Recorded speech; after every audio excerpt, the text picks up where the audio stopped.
మీరు మీరు నమ్మిన సిద్ధాంతానికి ధైర్యంగా నిలబడగలిగిన వాళ్ళు కండి. మీరు ఎప్పుడైనా జీవితంలో ఒక గిల్ట్ మీ వల్ల జరిగితే, ఒక పొరపాటు జరిగితే మృత్పిండాలు కాకండి, బంతులు కండి. అబ్దుల్ కలాం గారి కెరీర్ ఎక్కడండి ప్రారంభం? మీ అందరూ వింగ్స్ ఆఫ్ ఫైర్ చదివి ఉంటారు. ఆయన కోరుకున్న ఉద్యోగం ఒకటి, ఆయనకు వచ్చిన ఉద్యోగం ఒకటి. అట్టర్ ఫ్రస్ట్రేషన్తో ఆయన ఋషికేశ్లో ఒక స్వామీజీ ఆశ్రమానికి వెళ్ళి కూర్చున్నారు. టోటల్ డిజెక్షన్, ముఖంలో నీరసం స్పష్టంగా కనిపిస్తోంది. నేను ఒకందుకని చదివాను, నాకు ఈ ఏరోనాటికల్ ఫీల్డ్లో ఉద్యోగం వచ్చింది. ఆయనకి ససేమిరా ఇష్టం లేదు. ఆయన నీరసంగా కూర్చుంటే అలా వెళ్ళిపోతున్నారు స్వామీజీ. ఆయన రాసుకున్నారు, మీ అందరు చదివి ఉంటారు వింగ్స్ ఆఫ్ ఫైర్. ఆయన ఈ పిల్లాడిని పిలిచారు, అబ్దుల్ కలాం గారిని. ఏం అలా కూర్చున్నావు నువ్వు అంటే, ఆయన అన్నారు, నేను ఫలానా ఉద్యోగం కోసం వెళ్ళాను ఇంటర్వ్యూకి, అది పొందడం నాకు ఇష్టం, కానీ నేను సెలెక్ట్ అవ్వలేదు. ఈ ఉద్యోగం చేయడం నాకు ఇష్టం లేదు, ఏదో ఇంటర్వ్యూకి వెళ్ళాను, దీనికి సెలెక్ట్ అయ్యాను. ఇప్పుడు నాకు ఈ ఉద్యోగం చెయ్యాలని లేదు, నాకు ఇష్టం లేదన్నారు. అంటే ఆ రోజున ఆ స్వామీజీ ఓ చిరునవ్వు నవ్వి అన్నారు, నువ్వు కోరుకున్నదే నీ జీవితంలో దొరకాలని ఎందుకు అనుకుంటున్నావు? ఈశ్వరుడు నిన్ను ఏం చెయ్యాలనుకుంటున్నాడో అని ఆలోచించి ఈశ్వర నిర్ణయంగా దానికి ఎందుకు వెళ్ళలేకపోతున్నావు? ఏమో ఈశ్వరుడు నీ ద్వారా ఈ జాతికి ఏం చేయించాలనుకుంటున్నాడో అన్నారు. ఆ మాట ఆయన మీద పని చేసింది, యాక్సెప్ట్ చేశారు కాబట్టి. అంతే. ఈ దేశానికి ఉపగ్రహాలు తయారు చేసుకోవడానికి కావలసినటువంటి సత్తానిచ్చిన మహాపురుషుడయ్యారు. ఆ కారణంగా రాష్ట్రపతి పదవికి రెండో మాట తృణప్రాయంగా వదిలి విద్యార్థులతో మాట్లాడడమే నాకు ఇష్టమని కాలేజీకి యూనివర్సిటీకి వెళ్ళి పిల్లలందరితో ఎంతో సంతోషంగా, ఏమి అబ్దుల్ కలాం గారండి, అది క్యారెక్టర్ అంటే. అందుకు నేను మురిసిపోయేది. మహానుభావుడు రాసుకున్నారు ప్రిఫేస్లో, అమ్మా ఇవాళ ఈ అబ్దుల్ కలాం భారత రాష్ట్రపతి, ఇవాళ ఈ అబ్దుల్ కలాం భారతదేశానికి డిఫెన్స్లో కావలసినటువంటి అనేక ఉపగ్రహాల యొక్క నిర్మాత, ఇవాళ ఈ అబ్దుల్ కలాం భారతదేశం అంతటి చేత గౌరవింపబడిన వ్యక్తి. కానీ అమ్మ, అబ్దుల్ కలాం అని పిలువబడేటటువంటి ఈ శరీరంలోకి ఇంత మేధాశక్తి ఎక్కడి నుంచి వచ్చిందో తెలుసా? రామేశ్వరంలో ఒక పెంకుటింట్లో నేను గుడ్డి దీపం కింద చదువుకుంటూ రాత్రి 8 గంటలకి ఆకలేస్తే పళ్ళెం పట్టుకుని పరిగెత్తుకుంటూ నీ దగ్గరికి వచ్చి నీ కాళ్ళ దగ్గర కూర్చుని, అమ్మా నాకు ఆకలేస్తోందమ్మా అంటే నువ్వు పొయ్యి దగ్గర నిలబడి ఇలా అటు ఇటు తిప్పినటువంటి నూనె వెయ్యని 2 రొట్లు నా పళ్ళెంలో వేసి అత్యంత ప్రేమతో కూర వేసి నా తల మీద చేతితో నిమిరి, నాన్న నువ్వు ఎంతో వృద్ధిలోకి రావాలి, బాగా చదువుకో అంటూ నువ్వు పెట్టిన రొట్టెలు ఈ అబ్దుల్ కలాంలో ఇంత మేధాశక్తిగా మారాయమ్మా. నేను ఎదురు చూస్తున్నది ఏదో తెలుసా? ఏదో ఒకనాడు అబ్దుల్ కలాం అని గౌరవింపబడినటువంటి ఈ శరీరం పడిపోతుంది. ఒకనాడు నీకు నమస్కరించాను, అమ్మా ఇవాళ ఈ గౌరవాలు అందుకున్న నీకు నమస్కరిద్దామంటే నీ శరీరం నాకు అందుబాటులో లేదు. అమ్మా ఈ శరీరం అంటూ పడిపోగానే నేను చేసే మొదటి పని, నువ్వు ఏ శరీరంతో ఏ లోకానికి వెళ్ళగలిగావో ఆ లోకానికి ఆ శరీరంతో వచ్చి ఈ పృథ్వీ మీద ఇంత గౌరవానికి కారణమైన ఆశీర్వచనం చేసిన నీ పాదాలకి నా తల తాటించి నమస్కరిస్తానమ్మా అని రాసుకున్నారు. అది కొడుకంటే. ఇలాంటి కొడుకుతనం లేనివాడు ఎంత గొప్పవాడైతే ఎవడకు కావాలండి? కట్టుకున్న సతిని నట్టేటిలో ముంచి కన్నవారి నోట గడ్డ కొట్టి సభలకెక్కువాడు చచ్చు పెద్దమ్మరా లలిత సుగుణజాల తెనుగుబాల. తన వాళ్ళకి తన తల్లిదండ్రులని చెప్పుకోలేనివాడు తన గురువు గారిని చూసి, ఈయన నాకు పాఠం చెప్పిన మాస్టారు అని బూట్లు 2 వేళ్లతో తొక్కి అవతల బారేసి గబగబా వచ్చి గురువుగారి 2 పాదాలు చేతులతో పట్టుకుని తల తాటించి నమస్కరించగలిగినటువంటి శీలవైభవం లేనివాడు ఎంత గొప్పవాడైతే ఎవడకి కావాలి? కనకపు సింహాసనమున సునకము కూర్చుండు పెట్ట ఏమిటి సుఖం దానివల్ల?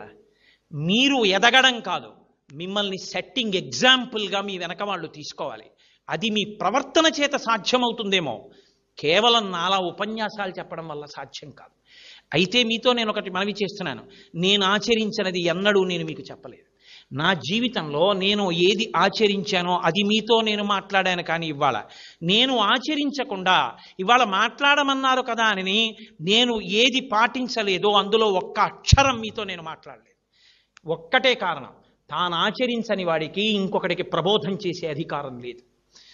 కాబట్టి నేను మీ అందరి యొక్క అభివృద్ధిని కోరి ఒక పెద్దవాడిగా, మీకు ఒక మేనమామగా మీరు అంగీకరించగలిగితే మీ చేత నమస్కారమునకు యోగ్యుడైనటువంటి ఒక అనుభవం కలిగిన వ్యక్తిగా నేను మీ అభ్యున్నతిని కోరి ఇవ్వాల నా శ్వాసని వాక్కుగా మార్చి స్వార్థం లేదు. ఏ ఒక్కరైనా తమ దోషాన్ని దిద్దుకోగలిగితే నాకు చాలు. నేను మీతో ఎప్పుడూ మనవి చేసేది ఒకటే, మీ ఎమోషన్స్ని చల్లార్చగలిగినది ఒక్కటే లోకంలో. పెద్దలు ఇచ్చిన సాహిత్యం మీ దగ్గర పెట్టుకోండి. రాజా రామ్మోహన్ రాయ్ జీవిత చరిత్ర ఎప్పుడైనా మీరు చదవండి. ఎంత కష్టపడితే ఆయన సతీ దురాచారాన్ని ఈ దేశంలో ఆపగలిగాడో మీకు అర్థమవుతుంది. నేను అనేది అదే, ఎప్పుడూ గ్రూప్ సబ్జెక్ట్స్ మీ క్యారెక్టర్ బిల్డింగ్ ఇవ్వలేవు. అప్స్ అండ్ డౌన్స్ని తట్టుకోగలిగిన శక్తి ఎక్కడి నుంచి వస్తుందంటే, ఒక భగవద్గీత వ్యాఖ్యానాన్ని మీ దగ్గర పెట్టుకుని ప్రతిరోజు ఒక శ్లోకాన్ని చదువుకోండి. భగవద్గీత కించిదధీత అంటారు. శంకరాచార్య స్వామి వారి వాంగ్మయాన్ని మీ దగ్గర పెట్టుకుని చదువుకోండి. ఒక వివేక చూడామణి ఒక పుస్తకం పెట్టుకుని దగ్గర పెట్టుకోండి.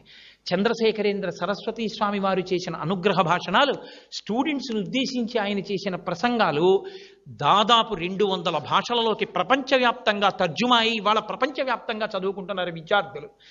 ఆ ప్రసంగ పాఠాలని మీరు చక్కగా మీ అందుబాటులోకి తెచ్చుకుని ప్రతిరోజు 2 పేజీలు ఉంటుంది. మీరు నిద్రపోయే ముందు ఒక్కసారి ఒక ఆర్టికల్ ఆయన చెప్పింది చదవండి.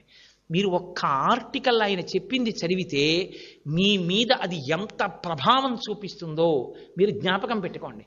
మీరు ఎక్కడికి వెళ్ళినా మీ బ్యాగ్లో మేక్ ఇట్ ఏ హ్యాబిట్, తప్పకుండా మీకు అభ్యున్నతిని కల్పించగలిగినటువంటి రైటర్స్ యొక్క పుస్తకాల్ని మీరు మీ బ్యాగ్లో పెట్టుకోవడం అలవాటు చేసుకోండి. నేను అత్యంత ఇష్టపడేది ఏమిటంటే, మీరు మీ మామయ్య వచ్చినప్పుడో, మీ అత్తయ్య వచ్చినప్పుడో, మీ అన్నయ్య వచ్చినప్పుడో, మీరు నాన్నగారితో వెళ్ళినప్పుడో, మీరు నాన్నగారు నాకు ఆ పుస్తకం చదవాలనుంది అని ఒక మంచి పుస్తకాన్ని సెలెక్ట్ చేసుకోండి.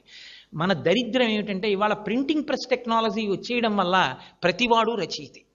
ఎంత సాహిత్యమో వస్తోంది. ఎవరి పుస్తకాలు పడితే వాళ్ళ పుస్తకాలు చదవకండి. సెలెక్టెడ్గానే బుక్స్ని చదవండి. అది మీ బుర్ర పాడు చేయకుండా ఉంటుంది. వివేకానంద స్వామి చేసినటువంటి ఉపన్యాసాలు చదవండి. మీలో ఎంత గాంభీర్యం, ఎంత ధైర్యం వస్తుందో. వివేకానందుడు మాట్లాడిన మాటలు మీరు ఒక్కొక్క లెక్చర్ చదువుతుంటే, oh this is the way in which one has to live and die తప్ప పేడలో పురుగు పుట్టి పెరిగినట్టు బతకకూడదు. నేను ఇలా ఉండగలగాలనేటటువంటి కలేజా, ఆ ధైర్యం, ఆ పోకడ మీకు అబ్బుతుంది. మీరు 10 మందికి మార్గదర్శకులు అవుతారు. అరణ్యంలో ఎన్నో జంతువులు ఉండొచ్చు, కానీ ఏ జంతువు నడిచినా వానాకాలం తర్వాత వచ్చినటువంటి లతలు తీగలు అల్లుకుపోతే వాటిని తింపి వెళ్ళగలిగిన స్థితి ఏ జంతువుకి ఉండదు. పులి కూడా వెళ్ళలేదు, అన్ని తీగలు అల్లుకుపోతే. అన్నీ అల్లుకుపోయినా ఒక ఏనుగు నడిచి వెళ్ళిపోయింది అనుకోండి, మార్గం వచ్చేస్తుంది. ఒక ఏనుగు నడవగలిగితే వర్షాకాలం తర్వాత అరణ్యంలో మార్గం వచ్చి కుందేళ్లు కూడా వెళ్ళినట్టు, మీరు మహాత్ముల యొక్క పుస్తకాలు ప్రతిరోజు రాత్రి ఒక్క 10 నిమిషాలు చదివి పడుకోవడం మీరు అలవాటు చేసుకుంటే, ఎందరు మహాపురుషులు, శృంగగిరి పీఠాధిపత్యం వహించిన చంద్రశేఖర భారతి ఒక మాట చాలండి జీవితాన్ని మార్చడానికి. కొన్ని వేల మంది వచ్చి వెళ్ళిపోతుండేవారు పీఠాధిపతి దర్శనం లేక. ఆ పీఠాధికారి వెళ్ళి అడిగాడు, ఎందరో వస్తున్నారు దర్శనానికి, వెళ్ళిపోతున్నారు, అయ్యా మీరు ఎప్పుడు దర్శనం ఇస్తారు, వాళ్ళతో ఎప్పుడు మాట్లాడతారు, వాళ్ళ బాధలు ఎప్పుడు అర్థం చేసుకుంటారన్నారు. ఆయన అన్నారు, నన్ను నేను అర్థం చేసుకోవడం పూర్తయ్యాక వాళ్ళని అర్థం చేసుకోవడం మొదలు పెడతానన్నారు. What a sincere reply it is. అది సిన్సియారిటీ అండి. రామకృష్ణ పరమహంసవి tales and parables of Shri Ramakrishna అని ఉంటుంది. మీరు ఆ పుస్తకం చాలా తక్కువ రేట్లో దొరుకుతుంది. అదేం పెద్ద పుస్తకం కాదు, షార్ట్ స్టోరీస్తో ఉంటుంది. కానీ ఎన్ని నీతులు ఉంటాయో నిజంగా యూ గెట్ అమేజ్. ఇవాళ దేశంలో వచ్చిన పెద్ద దరిద్రం ఏమిటంటే, తెలుగు మాట్లాడాలా ఇంగ్లీష్ మాట్లాడాలా. నేను మిమ్మల్ని మీకు ఇదే నేను స్పష్టత లేని విషయం అని చెప్తున్నాను. తెలుగు మాట్లాడితే ఇంగ్లీష్ మాట్లాడలేదని కొడుతున్నారు, ఇంగ్లీష్లో మాట్లాడితే తెలుగు రాదని కొడుతున్నారు. వాళ్ళకే స్పష్టత లేదు. తెలుగు ఇంగ్లీషు 2 తల్లి భార్య లాంటివి. నాకు తల్లి తెలుగు, నా భార్య ఇంగ్లీష్. నేను నా భార్య నా తల్లి ఇద్దరు నా ఇంట్లోనే ఉంటారు. నా భార్య నా తల్లి ఉన్నంత మాత్రం చేత వాళ్ళిద్దరూ దెబ్బలాడుకోవాల్సిన అవసరం ఉందా? ఏమీ లేదు. నా తల్లి వృద్ధురాలైపోవచ్చు, కానీ మా అమ్మ అమ్మే. ముడతలు పడిపోయినా మా అమ్మ మా అమ్మే. మా అమ్మ కళ్ళజోడు ఇలా కిందకి జారిపోతే ఎదురుగుండా అది కనపడక ఇలా ఇలా అనుకుని ఇలా పైకి పెట్టుకున్నా నా తల్లి నా తల్లే